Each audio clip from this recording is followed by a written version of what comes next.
आऊज़ुबिल्लाहि मिनश्शैतानिर्रजीम बिस्मिल्लाहिर्रहमानिर्रहीम। नाज़रीन, क्लोपेत्रा दियोमालाई दास्तानों का एक बहुत बड़ा किरदार है। आज भी जब किसी के हुस्न की तारीफ़ करनी हो तो क्लोपेत्रा का नाम ही ज़हन में आता है। इससे उसके लाजवाब हुस्न पर अनगिनत पेंटिंग्स और मुजस्समे तैयार किए जा चुके हैं। वो मुतअद्दिद नावलों और कहानियों का मौजू बन चुकी है। उस पर हॉलीवुड समेत दुनिया भर में फिल्में भी बनाई गई हैं।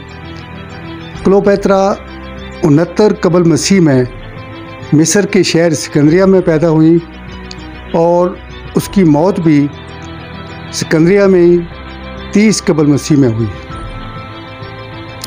लेकिन सवाल यह है कि क्लोपेत्रा थी कौन? आज हम जिस खातून को क्लोपेत्रा के नाम से जानते हैं वो दरअसल क्लोपेत्रा शशम है, जो 69 कबल मसीह में मिस्र के हुक्मरान बल्तीमोस द्वाज़देम के घर में पैदा हुई। जब वालिद का इंतकाल हुआ तो असूली तौर पर इक़्तिदार 18 साला क्लोपेत्रा के पास आना चाहिए था, मगर लोगों ने औरत राज कबूल न किया, इसलिए उन्हें छोटे भाई के साथ मुश्तरका तौर पर हुक्मरान बना दिया गया। मिस्र मशहूर है कि एक गदड़ी में 2 फ़कीर और एक मुल्क में 2 हुक्मरान नहीं समा सकते। इस तरह इन दोनों की मुश्तरका बादशाही कैसे कामयाब हो पाती? फिर यही हुआ कि क्लोपेत्रा और उसके भाई की चपकलिश के नतीजे में वो भाई की फ़ौजों से जान बचाकर मिस्र से भागकर रोम आ गई और रोमन बादशाह जूलियस सीज़र से मदद हासिल की। सीज़र क्लोपेत्रा की जुल्फ़ों का असीर हो गया था। उसने क्लोपेत्रा की इमा पर मिस्र पर चढ़ाई कर दी और क्लोपेत्रा को तख्त पर बिठा दिया, जहां वो तवील अरसे तक विराजमान रहीं। सीज़र के कत्ल के बाद रोमन ताज मार्क एंटोनी के सर आ सजा। उन्होंने तख्त नशीन होते ही क्लोपेत्रा से अफेयर शुरू कर दिया। जिक्र हमें रोमन तारीखदान कैट्स कैसियस ड्यू की किताब में मिलता है। वो कहते हैं वो बेमिसाल हुस्न की मालिका थी। बज़ाहिर यही फ़िक्रा बाद के तारीखदान ले उड़े और रफ्ता रफ्ता हर बच्चे की ज़ुबान पर चढ़ गया।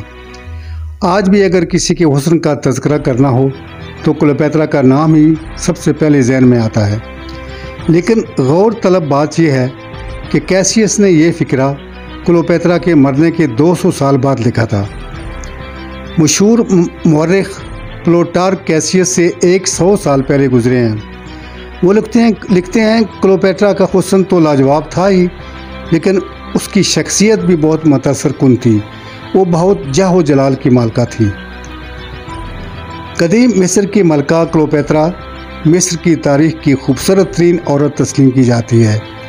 सिर्फ 17 साल की उम्र में अजीम हुक्मरान बनने वाली क्लोपेत्रा जहानत में भी बेमिसाल थी। उस वक्त के ज़हीन व फ़तीन उमरा उसकी जहानत का एतराफ़ करते थे। क्लोपेत्रा ने अपने वक्त के 2 ताकतवर तरीन जर्नैलों जूलियस सीज़र और मार्क एंटोनी को अपनी फ़हमो इदराक की सलाहियत, दानिशमंदी और हुस्न जमाल से मशहूर कर रखा था। क्लोपेत्रा 69 कबल मसीह से 30 कबल मसीह तक ज़िंदा रही, लेकिन इस कम उम्री में ही उसने मिस्र पर 22 बरस हुकूमत की। वो अपने ज़माने के अमीर तरीन हुक्मरानों में शामिल थी, लेकिन ताकतवर भी थी। उसके 2 बेटे रोम के बासर लोगों में शामिल थे।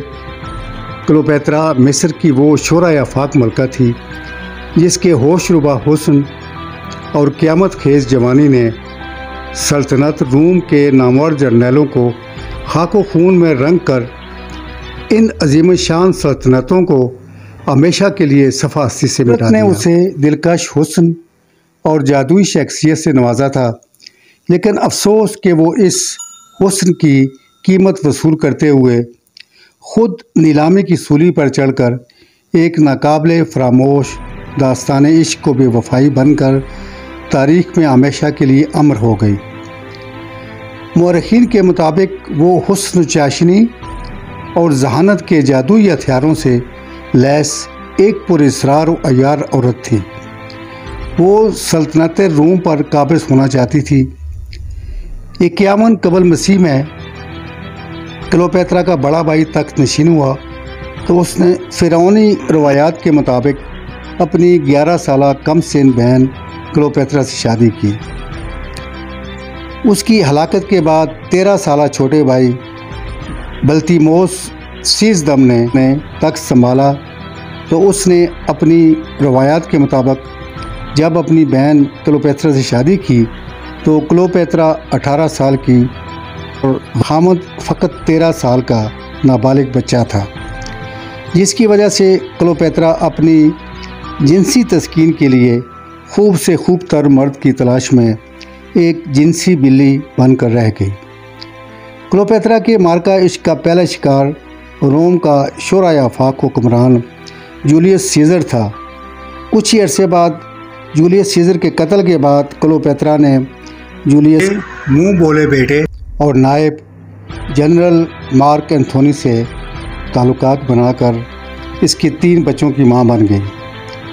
नाजरीन, इस तमाम अरसे में क्लोपेत्रा ने बहुत से दूसरे लोगों से भी ताल्लुकात कायम कर रखे थे।